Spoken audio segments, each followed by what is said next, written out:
Today I want to talk about Alex Grinch and how Ohio State fans might have a point. And all that's coming up after the bumper. Don't be cornering me. Hold up. Time. You gotta help me with that corner shit. What's up, kinfolk? It's RJ Young. I am not on a step mill. Consider hitting the like and subscribe button because I upload a video every single day. It's always college football related, sports related. We have a good time. Today, I want to talk about Alex Grinch, Ohio State, and why fans of the Ohio State Buckeyes might have a point. Remember that we do the live shows on Mondays and Wednesdays at 3 p.m., and you can download the RJ Young Show podcast if you missed those live shows, or just want to hear the Saturday podcast, which does not feature regularly on this platform, but does on that one, at the RJ Young Show podcast, wherever it is you get your podcast. Leave a 5-star review.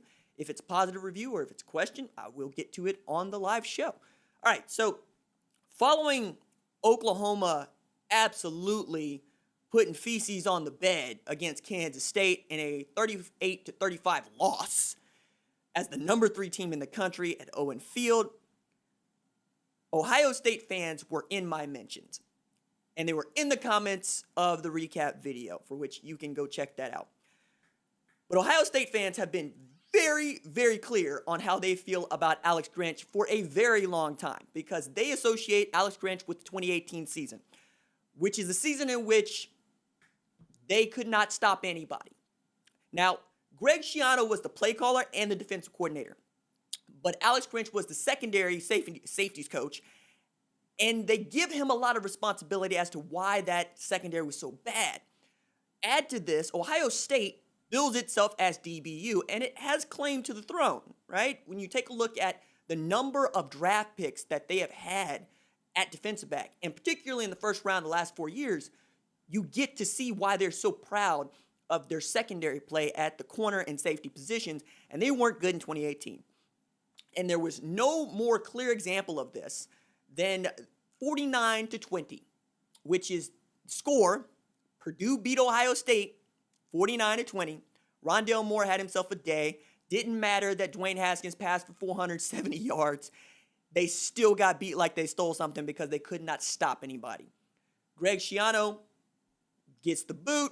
Alex Grinch takes the job at Oklahoma as the defensive coordinator. Now, Oklahoma fans, myself included, associate Alex Grinch with Washington State, the only place where he was the defensive play caller through and through, and he turned around that defense and made it a top 25 defense, and did it with a bunch of 2- and 3-star athletes.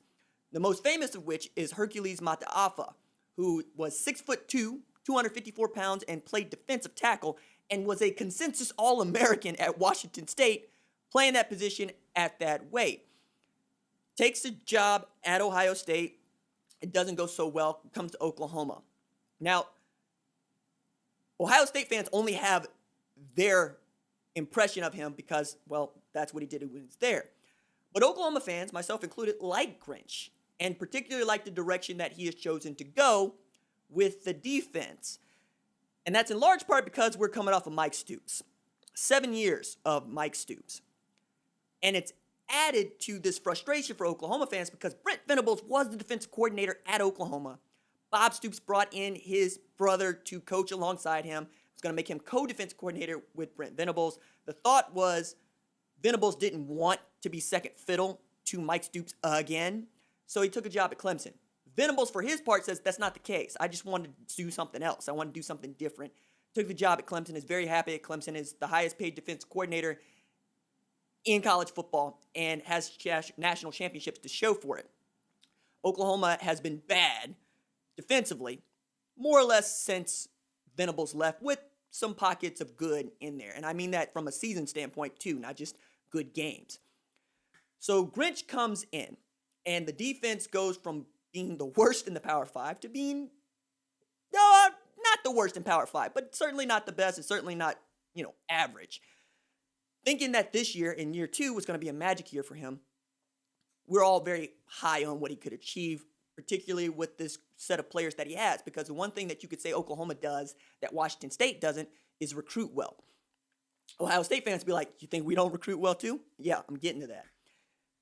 Then in the first game of this wild 2020 season, Oklahoma's defense pitches a shutout. Pitches a shutout against FCS Missouri State, a team that went 1-10 last year, has a new head coach, and barely had practice at all, and was coming to Owen Field to collect a $600,000 paycheck and got a goose egg for the trouble. Against Kansas State, Oklahoma did what they had done against Missouri State for the first quarter. And even in the first touchdown that it gave up in the season, it took a lot of things to go right for Kansas State to just get that touchdown. You had a 4th down conversion. You had a 3rd and 18 that was converted into a touchdown, which is what I pointed out, precisely the kind of thing that Grinch was brought in to stop. And then in the second half, the wheels completely come falling off. Deuce Vaughn is actually having his way in the secondary, let alone in the front seven. Skylar Thompson is seeing it and hitting it. And Ohio State fans are showing up. Oh my, Alex Grinch allowed somebody to score 38 points that had no business scoring 38 points? Goodness, we've never seen that before. And the jokes, right? And make the jokes. But here's the thing. I have a buddy who is a very close connoisseur of football, the kind of person whose text messages I actually answer in the middle of games. I don't answer many text messages at all because I'm just, yeah. But during the middle of a game, no, I don't talk. I'm watching the game. This is what I'm doing. But he sent me a note that, man, I'm going to give to you. In the 16 games in which Alex Grinch has been the defensive coordinator, Oklahoma has recorded just 16 takeaways. In that same span of time, the offense has given the ball away 24 times. That's wild.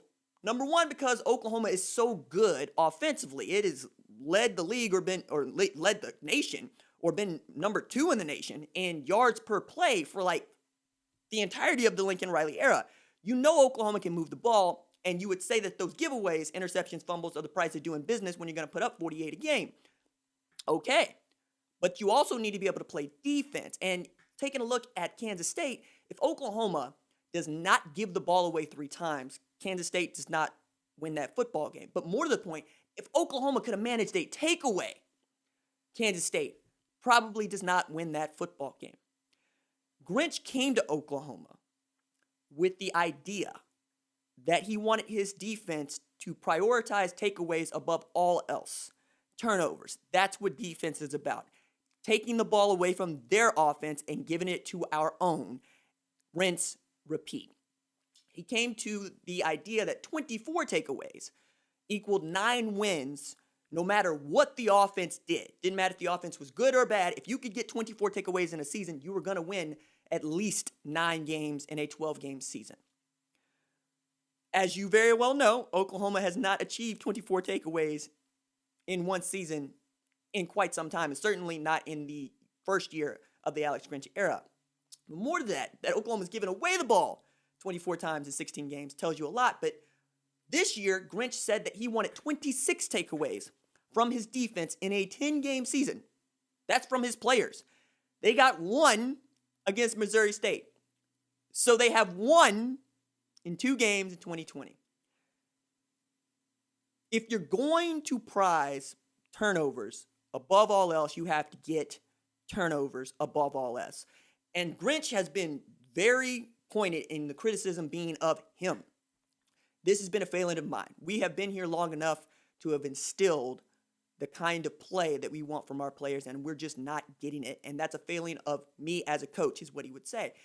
But the mea culpas are only going to go so far for anybody, let alone Oklahoma. Because at one point or another, you got to get results, or you're going to get the boot. And Grinch understands that. Now, it's fresh.